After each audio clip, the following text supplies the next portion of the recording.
gentlemen, welcome to Head Crack After Hours. This is a young lady who has been in the game for a long time, and she looking brand new like she just came out, yo. Ain't God and time good? Make some noise one time for the one, the only, Trina! Good morning. Good morning. I'm waking up still, but I'm up. I see it. I'm here. You have a glow. Thank you. I do. Yes. Called happiness.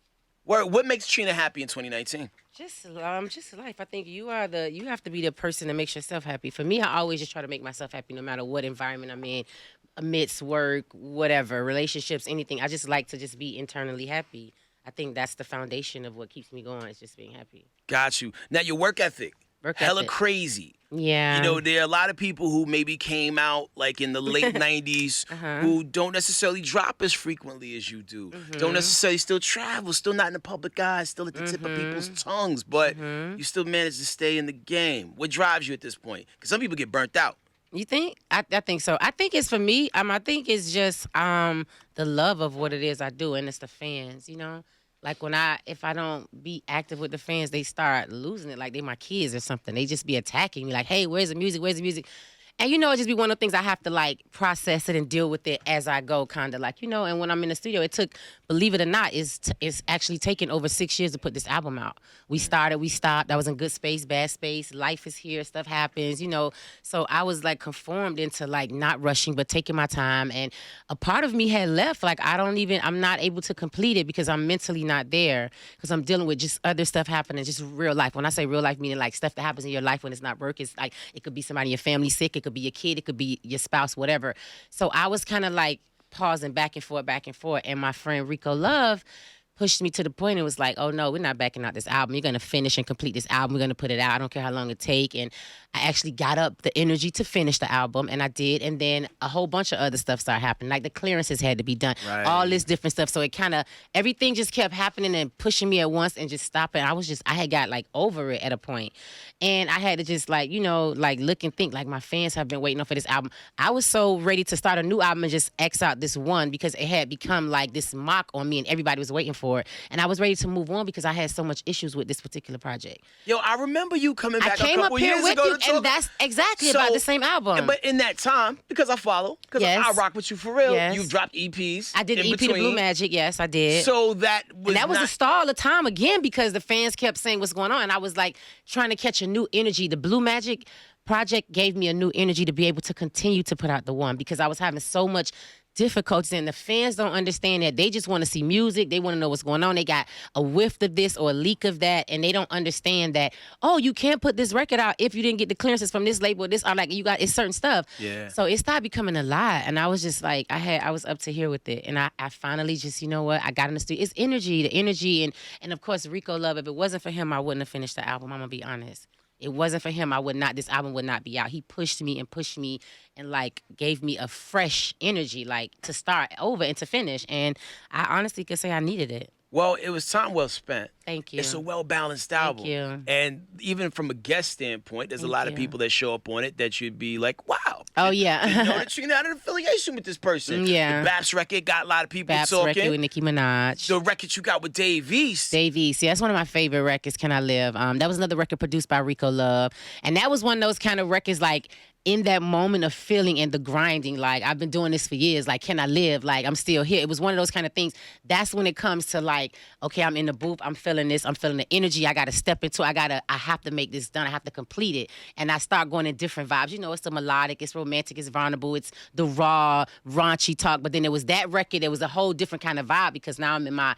I'm here for a reason. I lasted. I'm doing my thing. I'm here. Like, give me the respect, the space, and that's how that record came about. Yo, the thing about Can I Live, like on the first verse, you jabbing. Yeah. The Dave East rap, and Dave East doing what he do. Then on the third verse, came what the hell was going? Yo, what was on your mind when you was doing that third verse? Like, yo, it was like you was hooking on the third verse. I think I had caught my second win. I think I had came into like a different feel. Like once I had realistically, when I had did the record, before Dave was on the record, it was just me on the I had only had one verse to the record. Okay. And so I was like, dang, I should just get another. Because I'm honestly at a point, I don't like to really do 3 verses on the record no more. I mean, that's just me. I know some people still do it. I know people beg to differ with that whole thing. But me, I just, 2 verses on the record, I'm cool with that. So I had the one verse, and I was like, well, we should put a feature. And I was asking Rico, was going back and forth. And we didn't really know. And I was like, I don't know. And then it just like out of nowhere, it was Dave East. Like, I was like, I got a record. I want you to get on this record because it was New York. You got a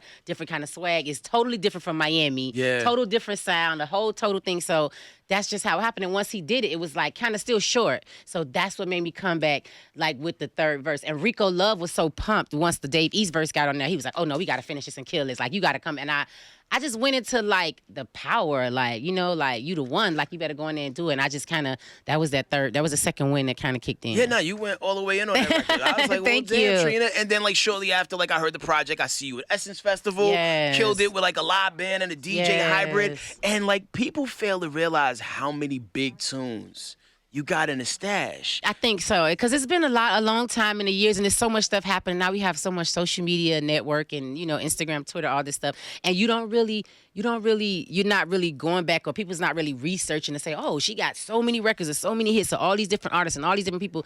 You're just going by current, like what you see currently. And some people just don't go back to the stash to kind of say, oh, you know, so I think once people do that, they'd be like, oh, okay, it's a different, you know? Yeah, and like, you know, Miami, as it relates to music, sometimes can be like its own planet. Yeah, it is. You know what I'm saying? Because like every time I go to the city, I'll hear records that I don't hear. That you never hear, that you don't hear in Atlanta. Once I leave the state of Florida. Yeah. And same thing with Baltimore. Yep. Same thing with DC, Chicago. Yep. It's a whole different energy. And I'm like, I want Trina to be great in all 50 states. Thank you. Because you know, you got the catalog and the records is there. Like, you. know, I know albums are like Children. No one ever wants to say, hey, this is my favorite child. But this album aside, because we got to big this one up because this is what we're selling right now. Yes. What is Trina's favorite child?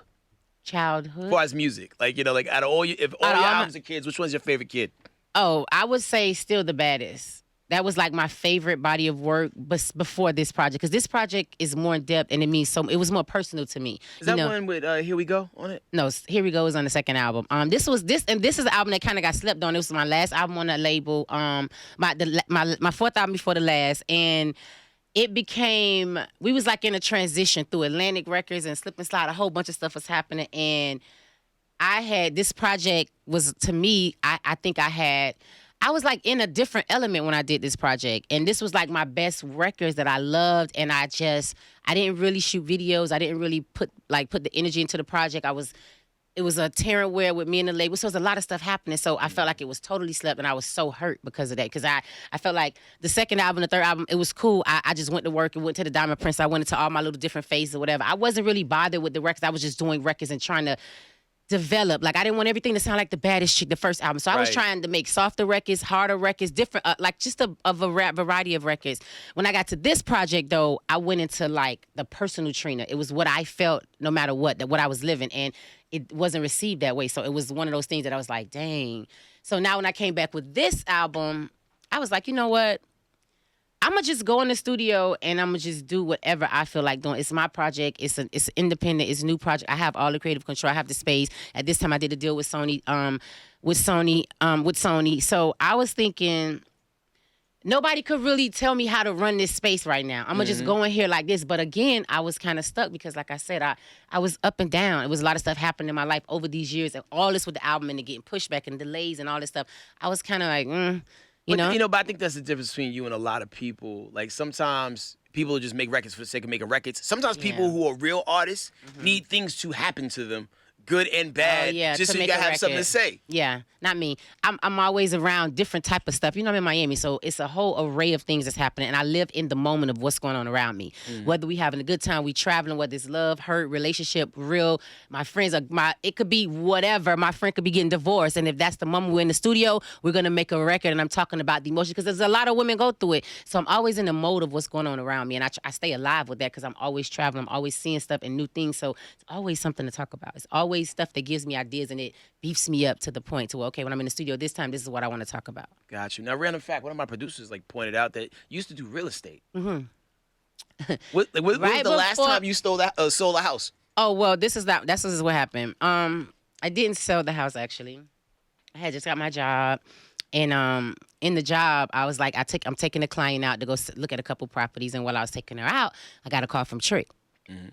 And then Trick is loud and wild. He's early in the morning. He's like, hey, I need you to come by the studio. I'm like, bro, I'm at work. He's like, oh, you got a job? And I'm like, yeah, like people have real jobs in the real world. And he's like, okay, when you finish with your job, come by the studio. So I get off my job, I go show the lady the property or whatever. And I get off the job and I go to the studio where Trick is at, hanging out with him. Ross was there, a couple other people was there. And he's like, I want you to do this record. This is how the Nan record came out. And I just went and I was like, but do what? And he's like, I need you to just talk on the record. And I was like, okay. And I heard the record. I was like, well, let me hear what I'm going to be saying, what I need to say. So he played the record, and it was just Nan, but it was just the beat. And all you could hear was like, you don't know Nan. It was no Trick verses, no nothing. It was just that was the hook. And from Miami, Nan is like this little slang, it's from deep down south. So that's how Trick them talk. So I'm used to it. I'm like, okay, cool. But now I'm like, okay, well, what you going to say? Like, and then he goes in there. I didn't hear nothing. He said when he came back out and I heard the record, I'm like, what the hell am I going to say after that? Like, are you nuts? Like, this is crazy. And so I went in there and my whole thing was just to like, kind of dominate what he was saying, but talk even dirtier, wilder, crazy, or whatever. After I did that, the label called and was like, we want to sign you to the label. And I was like, oh, no, we're not doing it. I'm doing a favor, blah, blah, blah, keep it moving or whatever. And after that, I did the record. And when I heard it like mixed and they put it together, I never went back to my job, to real estate. Really? So before that, you wasn't even rapping? No, it wasn't even about the rap. Now was the record was just for me to just talk and like put Trick like under the dirt, like just be that female that's gonna come through and like it's girl against guy. Like, and okay, I'm the girl, I'm the sauciest chick in Miami. I gotta hold it down. I gotta like bury this dude. Like you can't really handle me not talking slick, and that's how it kind of happened. Okay, so going from a person who's not a rapper to now all of a sudden everybody wants you to rap. Oh man. So what do you do? So like are you writing everything at this point? Well, do you have help? So what happened is I go on the road with Trick. We went on like a tour. It was like a whole year I was on tour with him. And at that time I had the record What's Your Fantasy also with Ludacris. So I had two records that was major. So I was working both of these records. So in this form, I'm on the road this whole year. I went tour. So what I would do is just sit in the room all day, and I would just have like the guys from the label, like Trey Plus 60, Money Mark, Ross, everybody just send beats of records, and I would just sit in a hotel and just write stuff to the beat. Even if it was off, even if it was crazy, I wouldn't do the hooks. I would just write whatever's on my mind, like all the stuff I'm sitting on the road. I would just write and talk. So this is how I created the Baddest Chick album.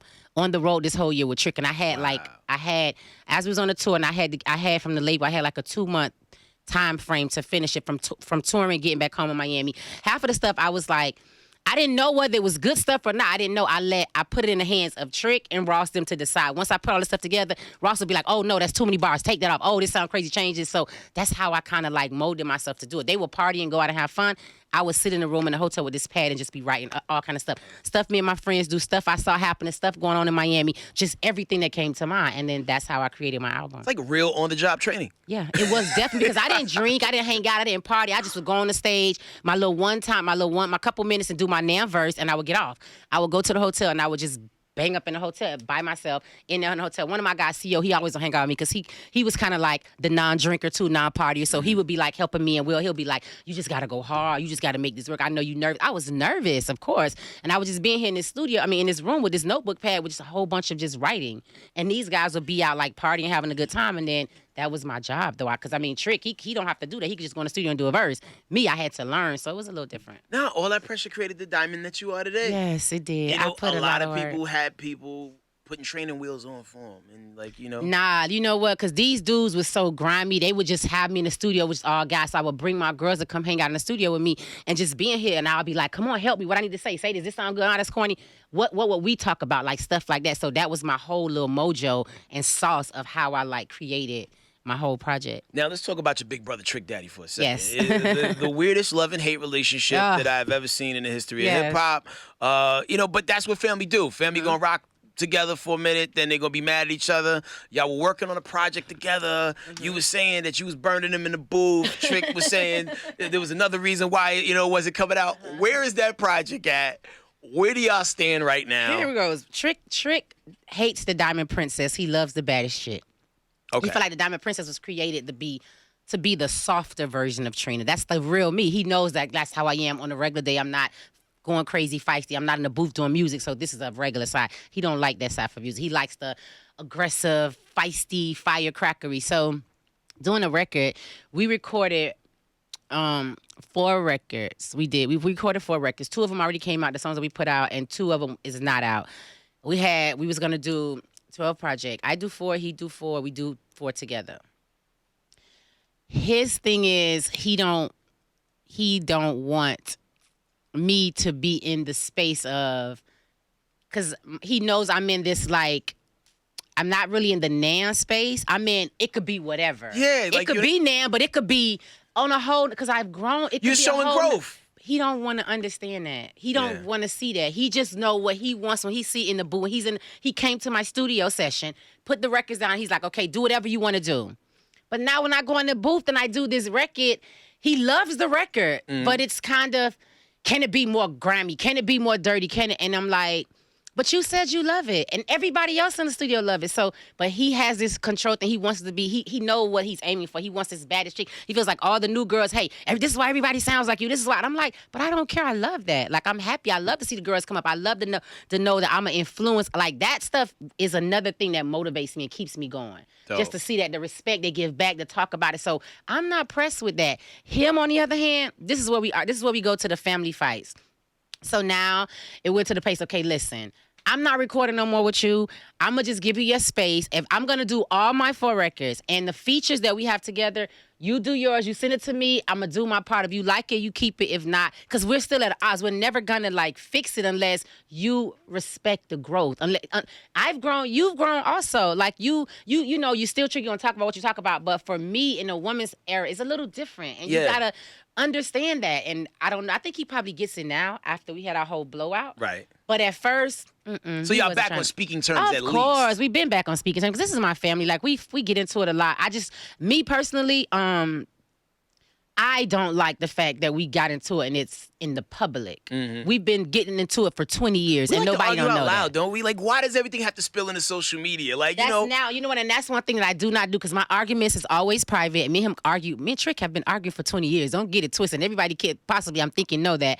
But the fact that we did this television show, and the one thing that I don't like personally and is with the television show, and we got into it and it's publicized. I'm not into that whole publicity thing. I'm not into publicizing our beefs and our arguments, because we're family and we're gonna make up. And people gonna judge and speculate and say whatever they gotta say, but they can't say what I can say to you, and they can't say anything about me and you. Like, that's our thing. So I just feel like, and yeah, after we got into it, I still got into it with him in private and cursed him out again.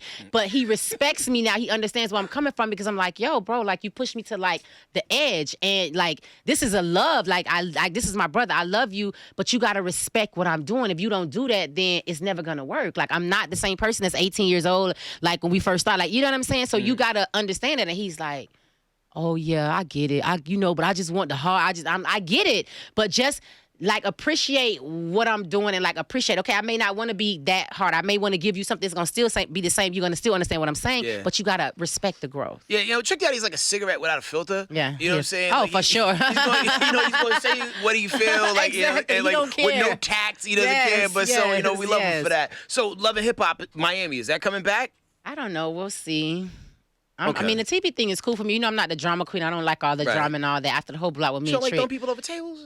No, I don't want to do all that. I don't want to push no tables, throw no drinks or nothing like that. Just keep it, like, you know, professional. You know, the platform. I use the platform actually for the label, my label, Rockstar Music Group, just trying to get the artists on and just trying to get them on a different platform and just get them into this industry kind of sort of. But other than that, I don't really care about it. I don't care my life, my personal life, my business, all that stuff. People see it. I don't really care to, like, saturate it. Yeah. You know, I mean, the television thing is cool, but as long as it stay in a respectful fact, I'm cool.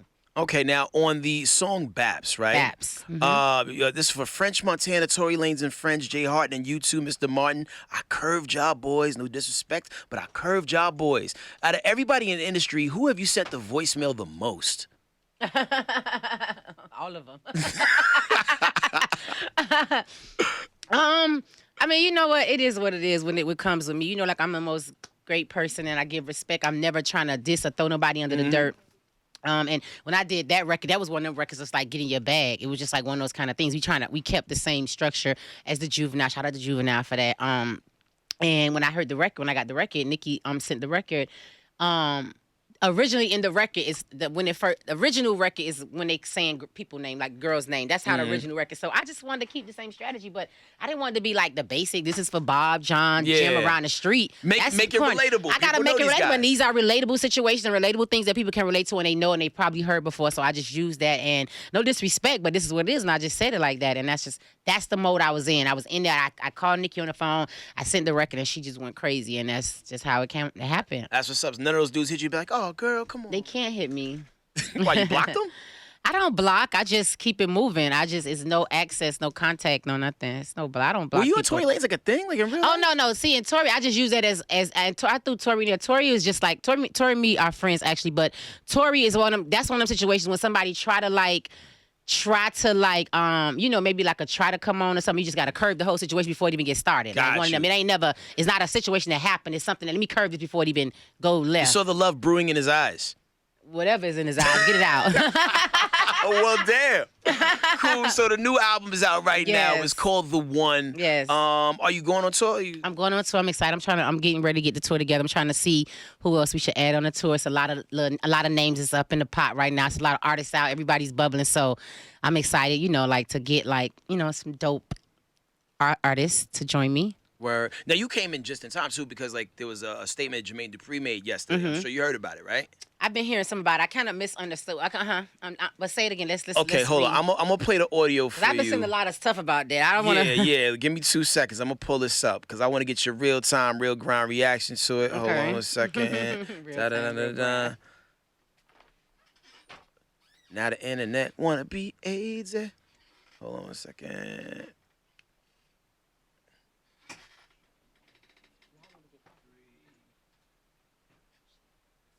Where did it go? I have a favorite right now. Why is this not loading? Cardi B, Nicki, Females? Megan Thee Yeah. Stallion. Stand out to you? I can't really say. Not a Cardi B fan? I have a no. The reason why I can't say is because I feel like they all rapping about the same thing, and I don't feel like that. I don't think they're showing us who's the best rapper. I think they're trying to show. For me, it's like strippers rapping, and I don't. As far as rap goes, I'm not getting who is the best rapper. I'm getting like, okay, you got a story about you dancing in the club. You got a story about you dancing in the club. You got a story about you dancing in the club. Okay, all right. Who's getting ready to? Who's gonna be the rapper? So.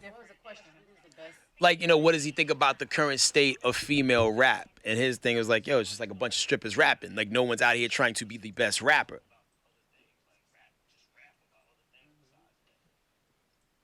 Okay. So he said. So who's one of y'all? So he's saying he don't know who's because I'm a little lost. Just judging by the current landscape of female rap right now, he feels like most of the female rappers out right now are rapping about the same thing. He says it just sounds like a bunch of strippers rapping. You think back in the 80s, early 90s, cats was like trying to be more lyrical with it. You had MC Lyte barring it up, you had Brat barring it up, Bahamadia, but different levels of success right there. But like right now, when you look at the Megan Thee Stallions of the world, the Cardi B's of the world, some of Nicki stuff, City Girls, you know what I'm saying? And part of the DNA what you helped create. Yes. You know what I mean? So I got to step in strong with this comment. Yeah, so what's your take on it? Because there are a lot of people who are not rapping like they're strippers. Yeah, wait, because I don't get the whole strippers thing. Like, what does strippers got to do with, like, a bunch of strippers rapping? Because I don't think City Girls, Carisha's not a stripper. She never was a stripper. Like, I don't really understand that part. What I would say, though, is this. Like, you have...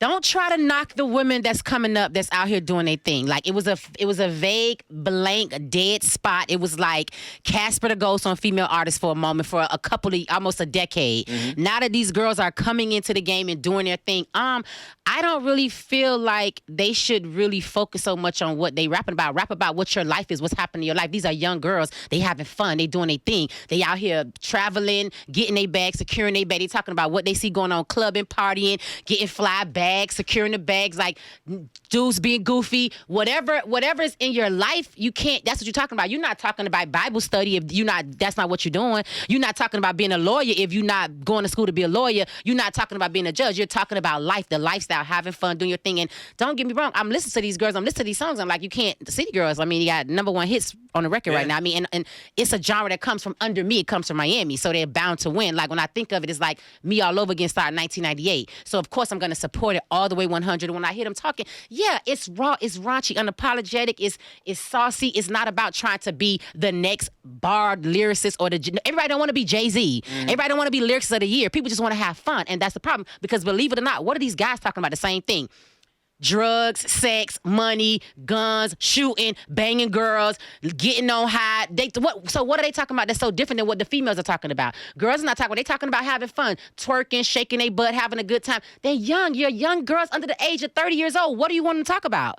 Like, you want to have fun. You want to be in the lively of having fun. The kids, when I think about it, first of all, men don't count. Women and kids are the ones that support and buy music. It's not men. And that's always been that way since I started out. That was the one thing I learned when I first signed to a label. When I look at my niece now that's 14, it's a whole replica of everybody that followed me when I came out that age. All they want to hear is this music, fun, having a good time, dancing, partying, whatever. Nobody want to be sitting up here like they're in Sunday school talking about he got the best bars and spitting 16. Nobody want to do 16 bars no more. Okay, 12 bars and we done with that. Right. So let's be very clear. The times have changed. Atlanta is the biggest change of music from the Migos, the whole culture. Everybody, it's not even.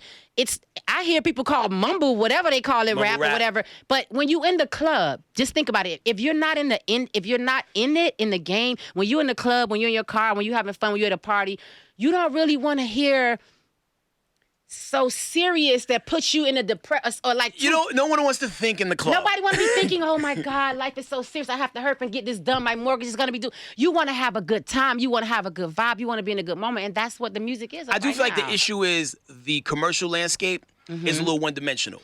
Because there are other people out there who have something else to say. Lizzo should get more support from black radio than she does. More white people support Lizzo than black people. And I love her. I mean, she's dope and talented. Tierra Whack, you up on her? What was her name? Tierra Whack out of Philly. I never heard of her, and I love Philly. Trina, Crazy. she nuts. You would love Tierra her. Whack. You would love her. Put that name. I gotta go check out. I'm always looking for the new girls, the new whatever. I don't care what they talking about. Like just the new music, new energy. Like what is it? It doesn't have to be the same type of music. Don't have to be talking about party music, but whatever it is, like you gotta just. These girls are creating their own lane. Of course, a lot of it is similar. I mean, it's women. It's only a certain amount of stuff that's gonna happen in a woman's life. You either got a bag you secure. It's about a dude. It's about love. It's about your girlfriend. Somebody crossed you. You talking about shoes, clothes, fun. You talking about life. You talking about having a kid. You talking about a baby daddy not there. Whatever you want to talk. These are life experiences, though, and you have to allow people to go through that. Maybe in 5 years, the subject changed. Maybe they'll be talking about something else because they have to go through. And this is what I was trying to explain the whole thing. What I'm saying with Trick. Same thing with me. It's not the same as when I did now.